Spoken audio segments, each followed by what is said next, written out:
I think it's a no-brainer for Dallas. Yes, there are other needs, but a guy that's widely seen as the top receiver in this draft falling to number 12, I don't think they would hesitate that much. Everything I know about the Giants, from everyone I've talked to there, they are desperate for that franchise quarterback. They absolutely want one. I love this pick because I don't really understand why he would hang around this long. Like, we keep seeing him mocked at the end of the first round.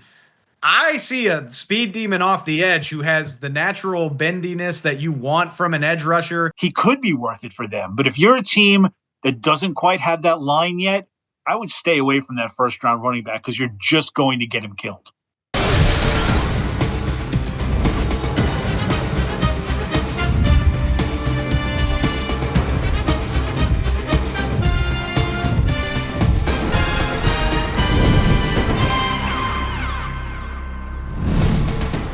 Welcome to the NFL on Fox podcast. I am your host, Dave Helman. We are officially 1 week out from the 2025 NFL Draft in Green Bay. Saw some posts on Twitter earlier today. The stages are getting set up outside Lambeau Field. Very surreal setup going on at Lambeau. It's the smallest market in the NFL. It's a small town where there's literally neighborhood houses across the street from Lambeau Field. And there you see the stage, the podium where all of these young players will hear their names called starting on Thursday night. It's going to be a heck of a lot of fun. You know, ever since they started moving the draft around to all these different locations, got to admit, the atmosphere has been absolutely incredible. Staging a draft across the street from the most hallowed grounds in the NFL, I think it's going to be pure cinema. Cannot wait. And in the spirit of the draft, got a great draft conversation for y'all today. Ralph Vacchiano and Greg Auman of FoxSports.com are joining me in a little bit. We're going to do a mock draft exercise, not quite a full 7 rounds, but a 2-round mock for the teams in the NFC East. One of the most competitive, one of the most intriguing, one of the most visible divisions in the NFL every year, but especially this year. We're going to take a look at what the Cowboys, Giants, Eagles, and Commanders need as they get set for the first 2 rounds of the draft. It's coming in a bit. One big note I wanted to mention since the last time we've been on, reports surfaced Tuesday morning, that 7-time Pro Bowl cornerback Jalen Ramsey, widely regarded as one of the best corners of his generation, first-round pick in 2016, won a Super Bowl with the LA Rams, currently in Miami, at least for the time being, because that's the news. Sounds like he might be on his way out. The Dolphins and Ramsey mutually exploring a trade. Interested to see exactly what that means. Ramsey, again, he's been a perennial Pro Bowler. He's one of the biggest defensive names in the league. He's been a lockdown cornerback for the vast majority of his career. He is 30 years old, turning 31 in October. And on top of that, he's set to cost $21 million in 2025. I'm curious to see if a deal can get done and what exactly that's worth. Is Jalen Ramsey worth a top 100 pick at this point in his career? Is it more like day 3 compensation? Can somebody even put together a bundle? Not a big one, but I don't know. Would a 4th and a 6th round pick get this done? Do the Dolphins want a little bit more? Very interesting situation for Miami. I think we've talked about it at points this spring. A team that went all in on acquiring veteran talent over the last few years. Jalen Ramsey being one of those pieces. Bradley Chubb is another. Teron Armstead was another. Well, Teron retired within the last week or two, and now Jalen Ramsey might be on his way out. It makes you wonder, what exactly are the Dolphins aiming for? What is their goal here over the next couple seasons? Are they close to pushing to be better than the team that couldn't get over the playoff hump these last 2 years? I don't know. I'm curious to see what their end game is as they seek to get younger and less expensive while also continuing to push for a playoff spot. As for Ramsey, I still think the guy can play. I know 31 is ancient by cornerback standards. I do think Ramsey is the type of athlete that can play at a high level for a little bit longer. On top of that, shamelessly stealing this idea from Asante Samuel, a former cornerback great himself, he pointed out on Twitter earlier this week, Ramsey might be the type of guy who could transition to safety in the latter years of his career the way Charles Woodson did.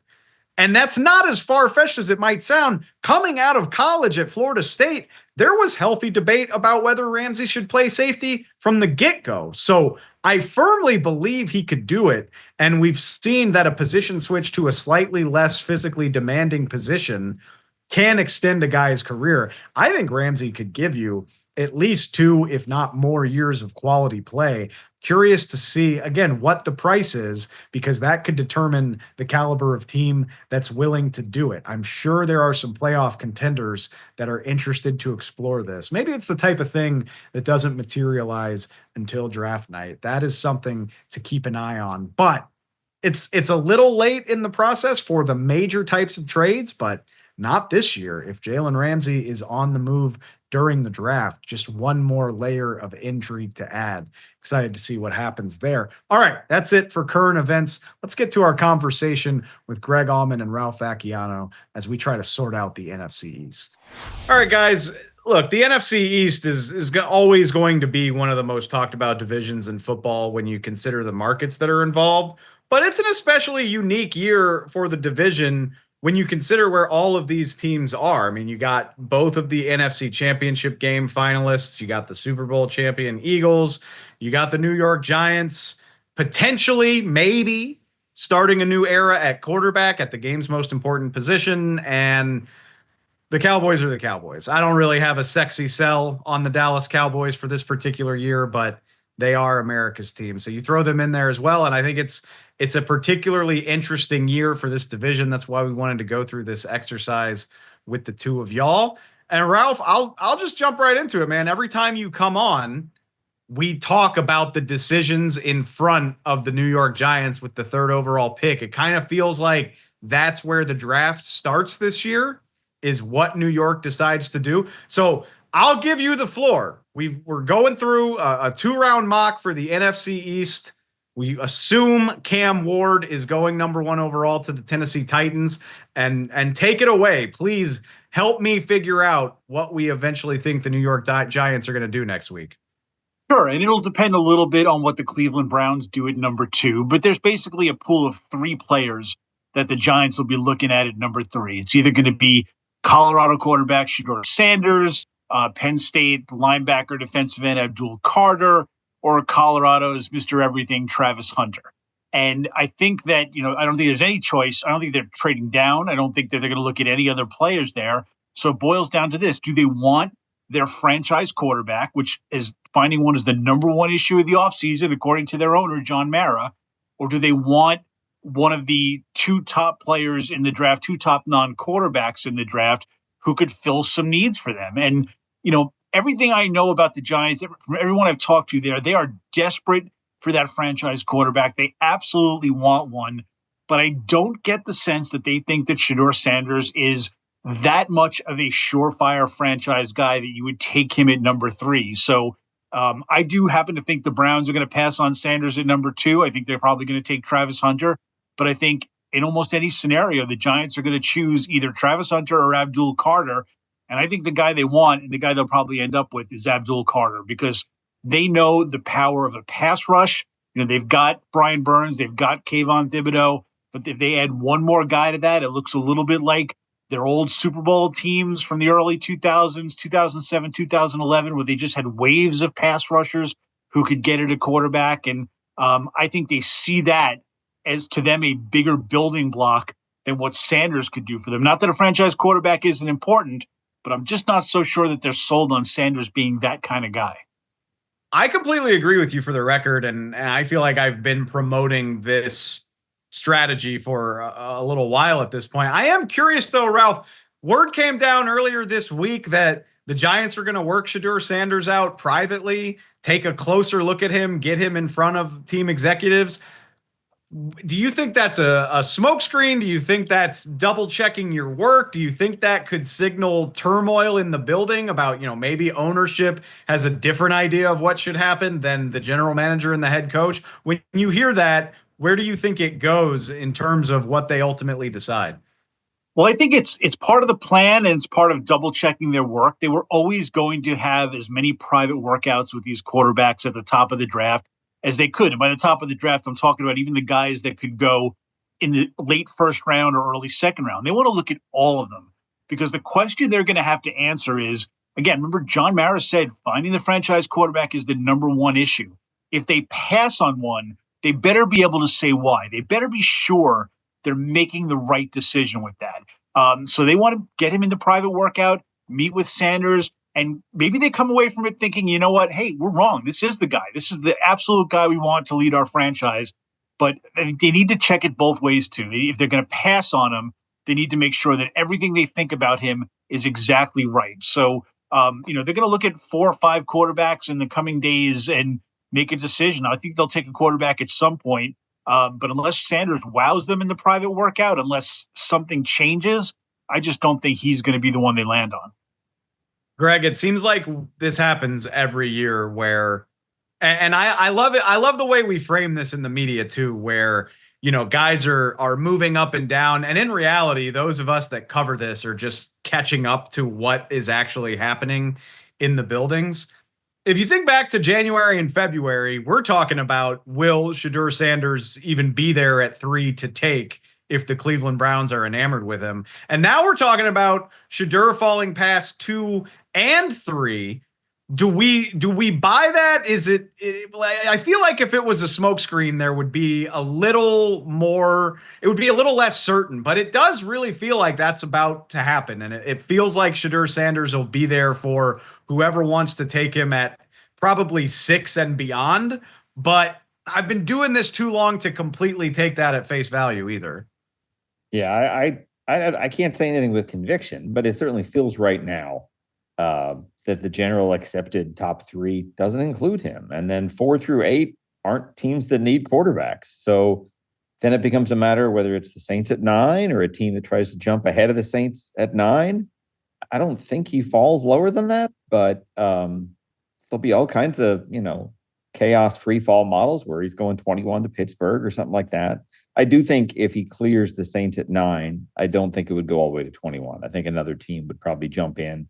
I think the Browns and the Giants, even if they pass on him at 2 and 3, still could use him and wouldn't have to give up nearly as much. You think about giving up 33, giving up a 3rd round pick or something to move into the mid 20s or I'm sorry, I guess probably take about 19 or 20 to get him before the Steelers would. I think he would be a smart trade up candidate if he cleared the Saints at 9. One last thing before we move on from this, and I think that's a great question, Ralph, is we've seen teams do this before, right? The Cardinals double dipped in the first round with CJ Stroud and Will Anderson. If the Giants do follow your path and opt for Abdul Carter, I think it would be difficult to do, but they're positioned there at the beginning of the second round where if Shedeur does slip, maybe they could at least look into a trade up. Does that feel realistic to you at all? Or maybe they're reluctant to part with that much draft capital? No, I think it's realistic depending on how far he slips. I don't know that they would be willing to pay what it would take to get into, say, the top 15 or so. But if he did land somewhere around 20 and they've decided to, for example, want to jump ahead of the Steelers, who might need a quarterback at 21, and depending on the price, they might consider it. I think that it also depends on how they have Shedeur Sanders ranked with the other quarterbacks who might be available later in that first round or early in the second round. If he's not high enough up on their board ahead of, say, Jalen Milroe of Alabama, maybe they decide to wait a little bit. But, I think they could trade up. I don't know that they would pay a ton necessarily to trade up, and I don't think they would go very far. I have a feeling you're going to answer the Giants quarterback needs with your next pick, but we won't give that away just yet. We'll get there. No spoilers. We'll jump to the team that I am way too familiar with. The Dallas Cowboys are the next NFC East team that picks. And I think they're in a very fortunate spot of simply having enough needs that they don't need to be worried about what happens at the top of this draft. Obviously, they're going to be tied to running back Ashton Genty. If he's there, that would be a hell of a lot of fun for them. They have a need at receiver, though. I think they have a need all over their defensive line. Take your pick between edge rusher, defensive tackle. I think cornerback is a really sneaky need for this team. And on top of that, Zach Martin retired a couple months ago. So if you wanted to draft an offensive lineman, I don't think anybody would bat their eye at that either. So it's all out there for them. The only thing that would completely take me by surprise is if they drafted a quarterback. That's the only thing that I could consider a shocker. So with that in mind, in the exercise that I went through, I was fortunate enough to have Tet McMillan, the Arizona receiver, sitting there. And if that's the case, I think it's a no-brainer for Dallas. Yes, there are other needs, but a guy that's widely seen as the top receiver in this draft falling to number 12, I don't think they would hesitate that much. Maybe they like Matthew Golden more than Tet in this case, but either way, if the top receiver on their board is there, that's kind of what I expect them to do. Now, I will admit, I overthink the Cowboys a good bit. Are y'all following me here, or do I have a blind spot? No, I think it makes sense. I think if Genty's gone, and I kind of right now think he might be gone by the time they're on the clock, I think receiver makes a lot of sense, and I'd probably take McMillan over Golden. Nice to get those in-state ties, but I think McMillan's the better prospect. I feel like we've been talking about the Cowboys drafting either a number 2 receiver or some kind of offensive weapon for like 5 years now, waiting for this to happen, give them some help for CeeDee Lamb. Every free agency, that's their top need. Every draft, that's their top need. And somehow you just know they're going to come away with a guard that's not going to inspire any excitement in Dallas. But I agree. We've been waiting for so long. Their offense is basically throw it to CeeDee Lamb and hope something else works out. It's time that they got to take some pressure off of him. I think that offense could be dynamic if they do that. I would not be upset with a running back for them for the same exact reason if he can be a dynamic playmaker. But, their offense just has to be more than CeeDee Lamb, and right now it's not. I think you're so right, Ralph. And I've been trying to prep Cowboy fans for this eventuality because really, CeeDee Lamb was the last time that the guy that every Cowboy fan wanted fell to them and then they picked him. Like, you can count on Dallas to throw you a curveball. I was joking last week. If one of the star tight ends, Tyler Warren or Colston Loveland, is there, I could see them doing that, and it would make sense. I think whatever you can do to add production on the offensive side of the ball, I think it would be a good idea. But I don't see Cowboy fans reacting very well to a tight end being the first-round pick after the way the last few drafts have gone. No, I think you're right. Go ahead, Ralph. Oh, yeah. They're not going to be happy, I'm sure. But, it's one of those things where if they do end up a defensive tackle or a guard, it's not like that wouldn't help them. There is something to stocking the trenches and having waves of guys like that, but it's not the sexy pick. Everybody always wants the fantasy guy, the receiver or the running back. Let me ask you this real quickly, Greg, because it's a conversation I was having on social media earlier this week. Obviously, we don't know if they'll be there, but indulge me in a scenario where Ashton Genty and the top receiver are both available for the Cowboys to pick, because I think nobody needs us to explain that Genty is a once every few years type of running back, where it really feels like, no offense to them, but these receiver prospects are much more run of the mill. You're probably not missing out on a guy that you can't find in a year or two. What do you do there between a big need at receiver, but maybe not as unique of a prospect, or a very unique running back prospect? I think it is a great litmus test of how far we've come in bringing value back to the running back position. I'd go Genty. I still would go with the running back there. I know positional value isn't what it always is. But no, McMillan, I think we're excited about McMillan. I don't even know where he would slot with all those great rookie receivers from last year, with Brian Thomas, or whether he's better than Marvin Harrison Jr., or, he's probably right in there and probably the third and fourth in that group. So it's exciting. And I think he'd be a huge addition from a receiver, but I think running back, we've seen what I don't use this word lightly, but a franchise running back can do for an offense in terms of taking the load off Dak Prescott, giving him a balance. They probably haven't had since early Zeke, and like first 3 years that Elliott was there. I think that's something they can get from him. I would put Genty right there. You think about best running backs that have come into the league as high draft picks since Saquon, probably. And he's probably right there with Bijan Robinson. He's right there with Gibbs, other guys that have come in as rookies. There have been years where you don't have that option in play. So to have it and to have it fall to them, I don't think they're expecting him to be there when they're on the clock, but I think it'd be a great addition for him at a position they need help at. Ralph, you've had a very close view of what Saquon Barkley did for the Eagles. You also had a really close view of what Saquon Barkley was not able to help the Giants do. That's what I think is so interesting about this. I mean, Saquon Barkley is talented enough to be worth a number 2 overall pick, but if he's on the wrong team, it's probably not going to be the difference between playoffs and no playoffs or Super Bowl contender, et cetera. I think it's so interesting because from a pure value standpoint, I'm probably rolling with the receiver guys, but Ralph, I'd be curious for your take as somebody that's as familiar as you are with Saquon's career. I probably have been a guy overall who doesn't believe as much in the value of running backs. It's not that Saquon Barkley isn't great, and it's not that he didn't do a lot for the Eagles. He obviously did. But if you don't have the offensive line like the Giants did, you're just wasting that running back. You need to build that offensive line first.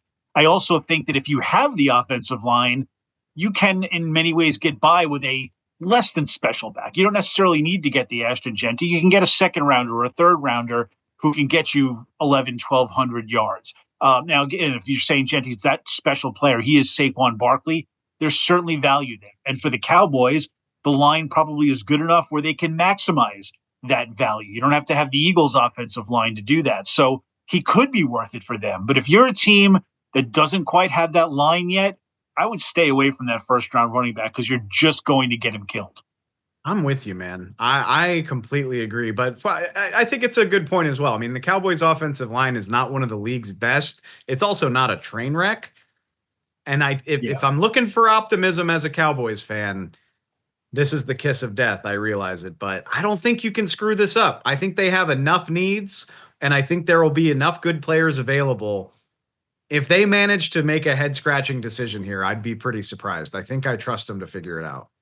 Wow, that's trust. I'm not sure I put that much faith in them.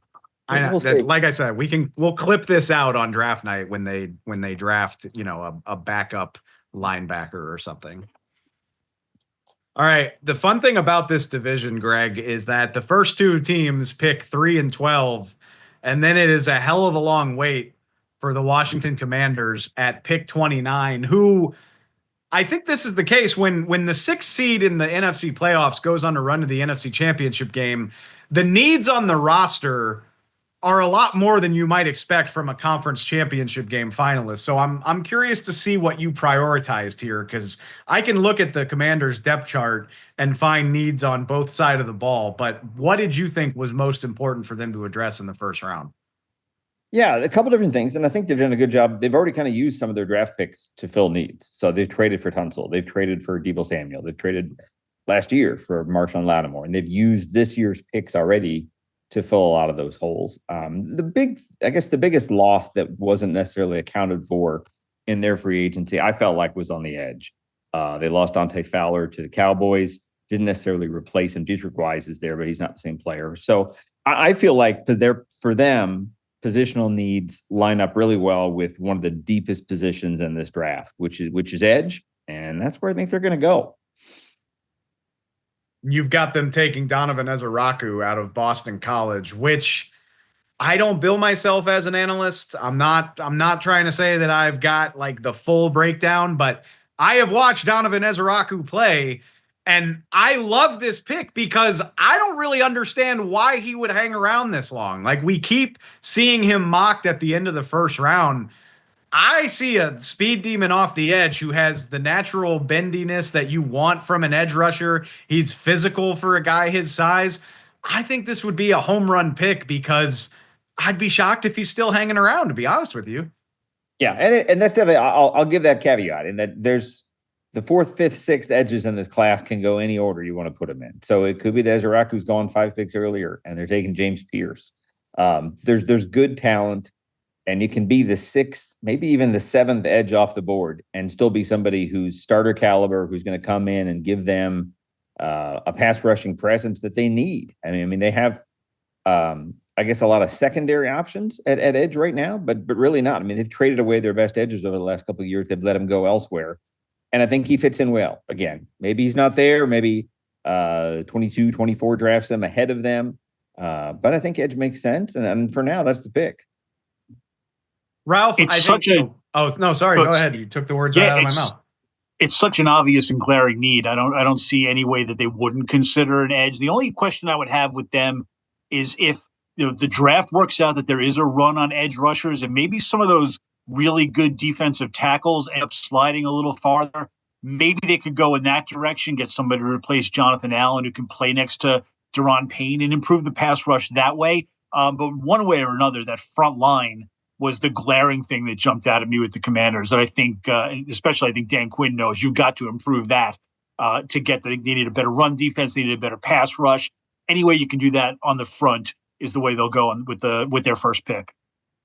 I understand that Deebo Samuel is a Commander now, and they spent a draft pick on him.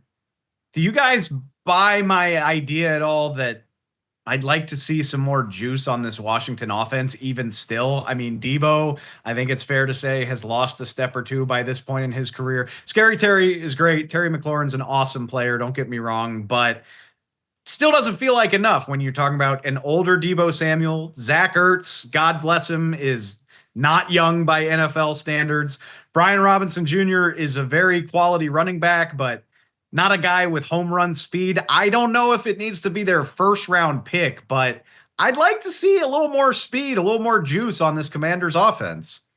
No, and that makes sense. I look and my first two picks are on the defensive side in this mock, but no, I think when you have a quarterback, you want to maximize a quarterback like Jaden Daniels. You want to give him weapons to play with. And like you said, there's not a whole lot there besides McLaurin, right? Even like De'Ami Brown left. So I do think receiver and speed at receiver would be smart. I don't think we've talked a lot about the depth at receiver beyond the first. We get through that initial wave that we've talked about, guys like Golden, guys like McMillan. There's a second tier there, and maybe that falls to 29. I think edge is there, but I do think second round, third round, they do well to get a receiver and upgrade the pass game and give somebody to kind of benefit from the attention that McLaurin's going to command every snap. I think that they have enough on their offense to compete. I think that it's good enough players, but yeah, you're missing that great player, that dominant receiver. If you gave them a Jamar Chase or somebody like that, it's a different looking offense. I'm not going to get a guy like him, but it's good enough. There's not a deep speed element, that game breaking guy. Jaden Daniels certainly has plenty to work with there. It's also, as you said, Terry McLaurin, we don't know how many more years he's going to be able to continue to do this. They have some age there, some guys that might not be around in a couple of years. So an offensive weapon for the future certainly couldn't hurt. I think if they were higher in the draft, I might be more inclined to give them that game-breaking type of receiver or something like that. But this deep in the draft, knowing their needs on defense, I'm still comfortable with them going with that defensive line. I'm always curious about these sorts of dynamics because it's obviously a defensive-minded head coach who would undoubtedly love to upgrade his talent there. But the quarterback is the reason why you have ascended to this new level. Making him happy, making your offense happy seems like a good strategy to me. I'm curious to see how that sort of tug of war plays out during draft weekend. All right, Ralph, you got back-to-back picks coming up here because you handled the Eagles and the Giants. At the back end, I feel like this is something you and I have talked about. It just feels like something Howie Roseman would do if he does address the pass rush. A, because it's a need, and B, because it's just what Howie Roseman loves to do. Yeah, I mean, this is the guy whose whole philosophy on building a team is built through the trenches. Stack that offensive line, stack that defensive line, and include the edge rushers in that, even if it's a linebacker that can get to the quarterback. It's all he wants to do, and the rest of it falls into place. And you're right, this year, it's a glaring need. They've lost 2 defensive linemen in free agency, Milton Williams, Josh Sweat. They brought in Bryce Huff as an edge rusher last year. He was a complete bust. So he's still there, but who knows what you're going to get out of him. So adding something to that pass rush that was so dominant for them in the playoffs and so dominant in the Super Bowl, I think they are probably more inclined to look for somebody on the inside, a defensive tackle, rather than an edge rusher. I think maybe they can get some edge rushers later on. I also think that oddly they're counting on Bryce Huff to do a little something this year. But they know that they need that big guy up front. They do have Jalen Carter, who obviously was terrific. They have Jordan Davis still, but he has a contract coming up in a couple of years. So they got to look a little to the future. And that's why I gave them Walter Nolan of Ole Miss, a defensive tackle who's got a lot of promise, can be that interior rusher they have, and be a good part of their rotation. I would not be shocked by an edge rusher. It's Harry Roseman. I would not be shocked by an offensive lineman. But I thought with the deep defensive tackle class, they could get a really good one late in the first round. That is, by the way, if they keep that pick, Howie Roseman trades picks like crazy in the draft and trying to get a quarterback. I wouldn't be shocked if he ends up trading around. But if they stay there, defensive tackle makes the most sense. Walter Nolan, just 20 years old, by the way, doesn't even turn 21 until the summer. So a young, talented defensive tackle, a guy who, from the sounds of it, it's more about his maturity and developing him into a professional player than it is about the talent. And between Philly's own aptitude at developing defensive linemen, plus the young defensive linemen that are already there, that have already gone through this, sounds like a perfect incubator for a guy like Walter Nolan to me. Yeah, we did a piece last week on the players that the mock drafts agree the least on. And I had Walter in there, in that, again, you'll see mocks that have him going 13 to Miami, have him going 16, top half of the first round. And you have others where he goes all the way to 32.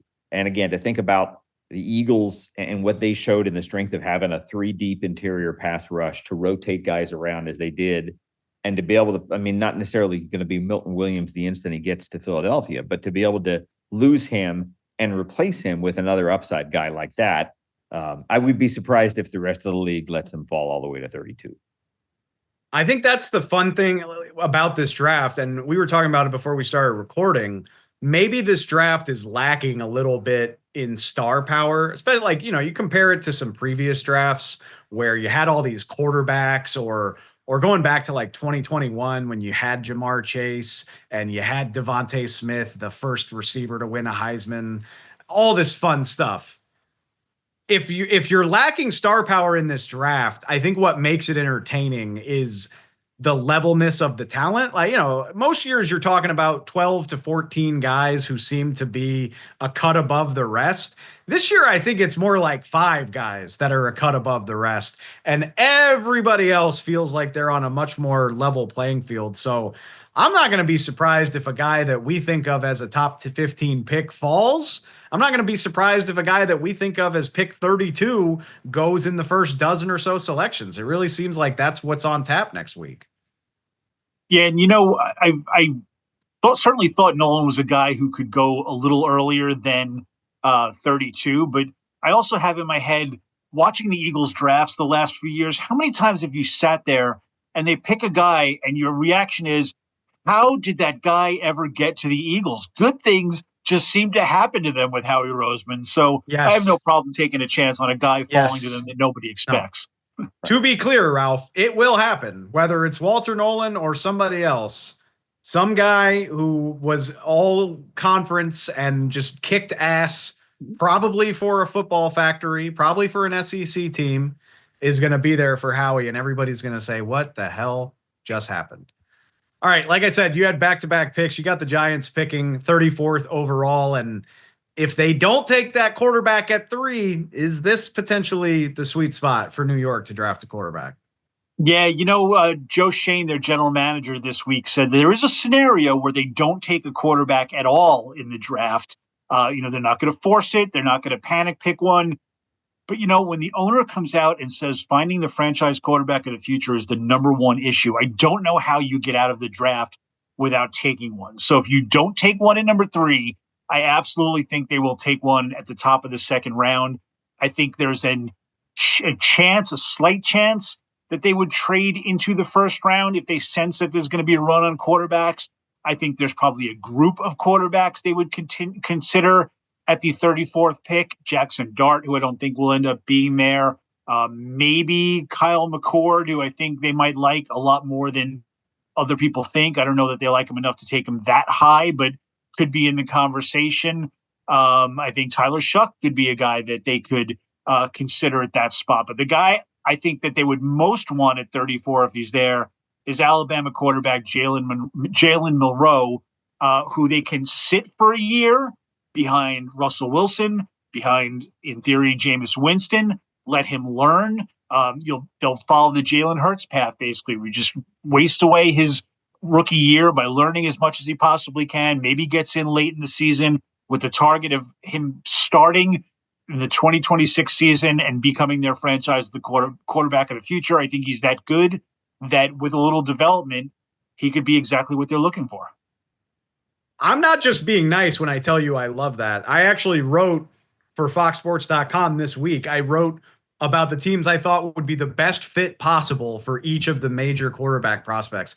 And I think it's the Giants for Milroe. And I think people will laugh to hear me say that because the Giants have been a little bit of a train wreck recently. But please let's not forget the credentials that got Brian Daboll to this point in the first place. He helped develop Josh Allen into a quality NFL starter. Like, it sounds insane now, but Josh Allen was a guy who couldn't complete 60% of his passes in the Mountain West coming out of college. And I know it wasn't all Brian Daboll, but he had an intricate role in developing him into a polished, capable pocket passing quarterback. On top of that, he got the Giants to the playoffs a few years ago off the strength of Daniel Jones having 700 rushing yards that season. It certainly wasn't because of his prowess as a passer. So you talk about Daboll's ability of developing that type of quarterback and Milroe's own talent. If he can sit for a year and figure this whole thing out with a coach like that, I like that combination a lot. And I don't think most people are giving the Giants credit for being capable of doing that, even though Daboll's track record suggests that he can. Yeah, and it does play into what the Giants need right now because they need that quarterback of the future, and they would get a guy that's probably going to take some time to develop because Brian Daboll and Joe Schoen are on the hot seat and they need to win this year. They can't really go with a rookie starter. They can't kind of endure that type of season and risk only having 5 or 6 wins. They're going to need to be close to 500 to have a job. So if they can win a little bit with Russell Wilson and develop a quarterback for the future, it's the perfect world for them. And, things haven't worked out this well for them in a long time, but this would be a pretty good scenario for the Giants. A good enough veteran quarterback in Wilson to get them to maybe 500, and in Milroe, a guy that could be ready by 2026 to lead them beyond that. Yeah, I agree. I did the Browns mock for us this week as well, and I had the Browns taking Milroe at the start of the second round for the same reasons. Both teams have veteran quarterbacks they can turn to where you don't have to hand the keys off to a rookie if he's not ready. Both want to win now because these coaches want to keep their jobs. You can work in a package, a sub package for Milroe, kind of the way you did Lamar Jackson when he came into the league as a end of the first round guy. Because he had a veteran they could go to. So no, I think Milroe can be a really good answer without being a week 1 starter. And I think that really fits, his maybe not week 1 ready, but I think his upside's really exciting. I'd be surprised if one of these two teams don't get him in these first spots of the second round here. I completely agree with you. And it's funny how badly I would feel about Jalen Milroe if he needed to play right away. But if you tell me that we can just stash him and let him practice 3 times a week and maybe get into a handful of games on the right coaching staff, I think it's very exciting. And fortunately for him, there's no shortage of coaching staffs that I think could pull this off. I mean, we've talked about the Giants. Obviously, Kevin Stefanski's credentials speak for themselves. I would throw in the LA Rams as well if they're looking for a long-term answer behind Matthew Stafford. There are a lot of places he could land that I think could be good for him in the long run, even if he's not ready to play right now. All right, I had the Cowboys' second pick as well. And guys, let me talk to you about the Blue Star Special. This is what we call it in Dallas. It's what the Cowboys love to do with their second round pick. The Dallas Cowboys love to feel smarter than everybody else. And if they can draft a guy that wouldn't have been there other than some unfortunate circumstance, they're going to do it. The most famous example I can give you is Jalen Smith, the linebacker in 2016, who he would have been a top 10 pick if he hadn't shredded his leg in his final college game. They get him early in the second round. They did it a couple years ago with Sam Williams out of Ole Miss as well, a guy that had first round talent who hung around a little bit because of maturity concerns. Well, I think in this scenario, I could see him doing it again. And I could see him doing it with East Carolina cornerback Siobhan Revell, who he's got all the talent in the world to be a first round pick. A lot of people saw him as the first cornerback in this draft class, but unfortunately, he hurt his knee early in the 2024 season. He didn't really have much of a senior season. So there's not as much tape on him as you would prefer. But the guy's 6'2", 204 pounds. He's a press man corner. He's a boundary corner. If he's fully healthy and he lives up to his potential, he's a lockdown outside cornerback. And you mean to tell me you could get him at pick 44, if not for an injury? Yes, this has Cowboys written all over it. And I know they need a running back. I know everybody's going to freak out if they don't come out of the first two picks with a running back. But if they have an opportunity like this in front of them, I fully expect them to take it. Yeah, I like it too. There's a risk involved for sure. The main thing he's done with consistency is get hurt in college, but he's a remarkable athlete. He has Deion and Dallas level confidence, which is what you need at that position. You got to get him healthy. You got to make sure he can get back to being healthy and stay healthy. And if he does that, he's a really exciting prospect. Ralph, do you think I can survive the PR nightmare of not taking a running back with one of my first two picks? Because that's what's going to happen. Like if they take a player who might not be ready for the start of training camp when a good running back, like let's say Quinshon Judkins and or Travion Henderson, the two Ohio State backs, if they're both available and the Cowboys take a cornerback coming off of an injury, I think the internet's going to melt down, but I don't think the Cowboys are going to give a damn.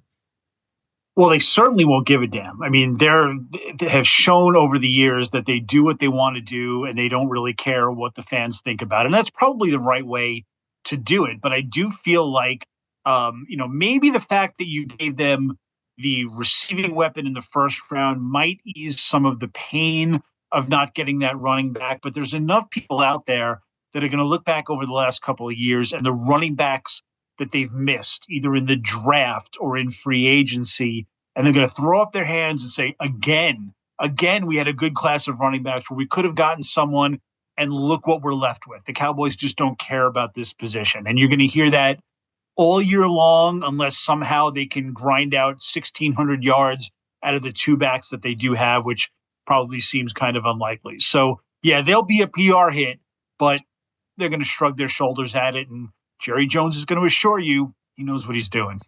Cowboy fans, bear with me. And look, it's not my goal to defend the Cowboys front office. Lord knows they've made plenty of mistakes over the last couple of years. But in this running back class, you can get your running back in the third round. Hell, you could even get one in the fifth round. There are a lot of these guys. So that was really my methodology here is receiver and cornerback are two of the 5 premium positions in this game.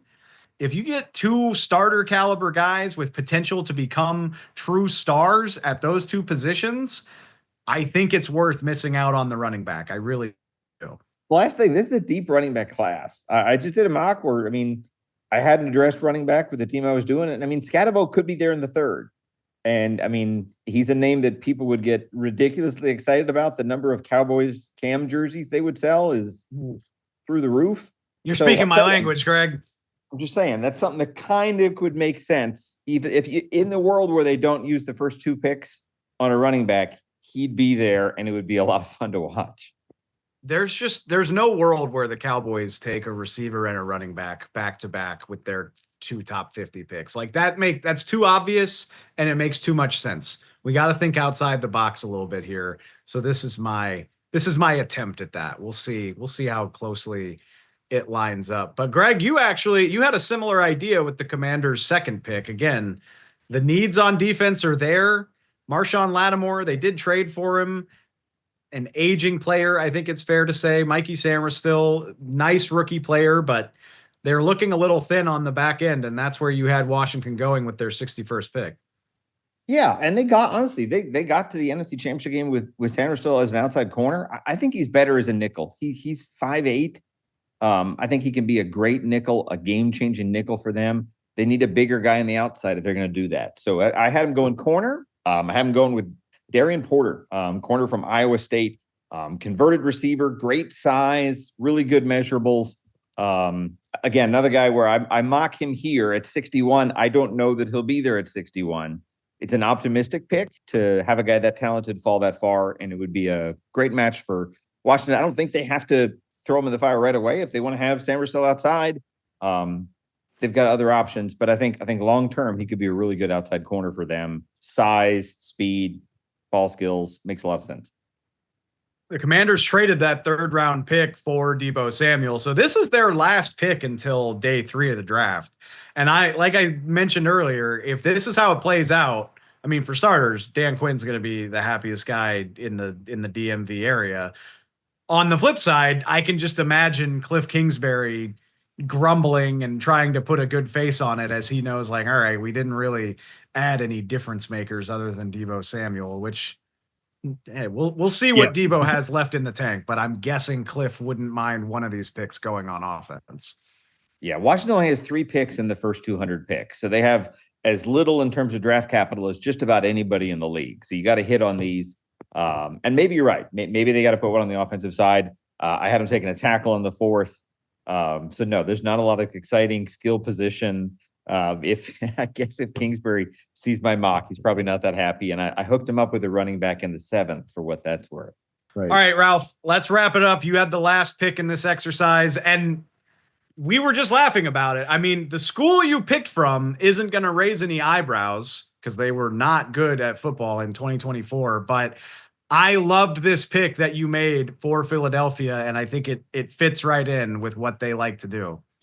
Yeah, I mean, you're not going to look at Purdue and think that this is the school I want to grab my guys from, but they have an offensive line prospect in Marcus Mbao who was just terrific in his time there. He is probably built more like a guard, although he played tackle there. He could be a swing guy for the Eagles. And more to the point, this is what the Eagles love. They love adding linemen with potential that they can develop. And if you look at their roster right now, they've still got a good front. There's no starting position that's open, but they don't have a lot of developmental youth. They traded for Kenyon Green in the offseason because they needed another young player who was a backup. They don't have a lot of reserve there, which they usually do. So this adds to the stable. They have to be looking at, Lane Johnson is 35 years old. That line is starting to get up there in years. Obviously, they lost Jason Kelsey last year. So there's starting to be some turnover there. Howie Roseman wants it to be like a conveyor belt of talent. And you're going to have to basically tie him to his chair to get him to not take an offensive lineman sometime on day 1 or day 2. And this just feels like the right opportunity there. There's enough next level talent on offensive linemen in this draft that I think he could get a good one near the bottom of the 2nd round. And, I like this guy because I like the fact that he could swing between both positions, even if he's not typical size for either one necessarily. And you put him with the Eagles, they find these guys who may not be a fit, a guaranteed size fit in either spot, but we'll make him into the kind of lineman we need him to be. That's what they do, and that's what I think they're going to do here. I mean, when Jeff Stowlin works on your coaching staff, just get me the talent and I'll figure it out. I mean, last year they had a former left tackle in Mekhi Becton playing like a quality right guard. Obviously, the famous example is Jordan Mailata going from a rugby player to an all-pro tackle. Give me the talented guy, and I'll find out what he can do. I could imagine Marcus Mbao playing. He could fill in at the right guard vacancy on Philly's offensive line. He could be a swing tackle. It doesn't really matter. He makes their offensive line better, and that's, again, I wrote in my notes that I would laugh out loud if this was the pick, because with his first 2 picks, Howie Roseman would be replenishing both of his lines, which is exactly what the Eagles like to do. It makes too much sense. And they don't have a ton of other needs when you think about it. Obviously, they're the Super Bowl champs. They've been to the Super Bowl twice in 3 years. They're a good team. needs some safety help after losing Gardner Johnson in the offseason. We talked about defensive tackle, defensive end, but where else do they really have holes? There's just a third receiver maybe, but other than that, this team is just so good. They can use this draft to stock up on their depth and get guys who might be more of a help in 2026 than they are right now. I think those are the two things I was going to say. Maybe you'd like some safety help. Maybe you'd like some receiver depth behind A.J. Brown and Devontae Smith. But if that's what we're talking about, you're in a pretty good spot. And it's no wonder why the Eagles are still considered a Super Bowl favorite. This lines up as far as I mean, this is what they do. They replenish. They think a year ahead. They don't have positional needs to line them into predictable picks. So no, it makes sense. And again, in terms of developing, in terms of having a confidence that you can take a lower draft pick and turn him into a star, they've done it with their entire offensive line. It's what Stout does. So they're going to be confident, especially if he's involved in the selection and lining up the pick. I will say this, guys. I think this division is typically seen as a division of haves and have-nots, which it's ironic because a year ago it was Philly and Dallas that were the haves. And here we are, and I think we would all say Philly and Washington are now the haves. But I can see the vision for all four of these drafts, and if it plays out similar to this, I'm not saying the NFC East is up for grabs, but I do think it's a competitive division with all four teams having something to feel excited about. The Giants get a quarterback of the future, as well as turning their pass rush into a very formidable unit. The Cowboys get some added juice on both sides of the ball. You get a receiver to help Dak Prescott. So I'm liking this. I'm thinking if it plays out similar to this, obviously, we know Philly and Washington have all the reason in the world for optimism, but got some optimism in all four cities if it plays out this way. I can see that the Cowboys being primed for a bounce back season. I'm not so sure I'm as optimistic as others about the Giants, even with Russell Wilson. I think that the Giants believe, and I like to tell people, that they are a quarterback away from being a contender, that this was all Daniel Jones' fault and the fact that they didn't have any quarterback depth. I think Russell Wilson maybe gets them to 6-7 wins, which is still a lot better than where they were. They'll be more competitive. And look, if that's the bottom of the division, then it's a pretty good division. But I still think that the Eagles, the Commanders, might be a leg ahead of everybody else. And the Cowboys are the ones that are nipping at their heels. The Giants are kind of still the doormats. Yeah, if the Giants win more than 7 games, they'll be one of the better stories in the NFL, just at 8 and 9, I think.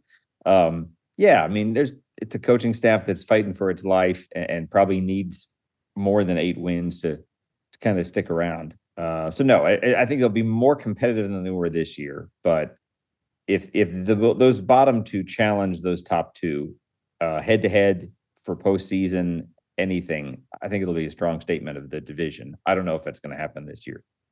I tried, Giants fans. I tried, and I was heartily rebuffed, which is probably fair. I do think this is still a team that's a couple years away, but Abdul Carter, maybe a quarterback. Malik Neighbors already looks like a star.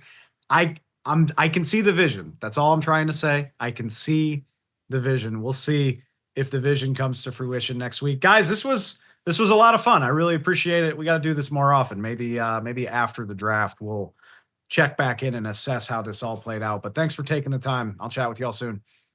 Thanks, guys. You're welcome.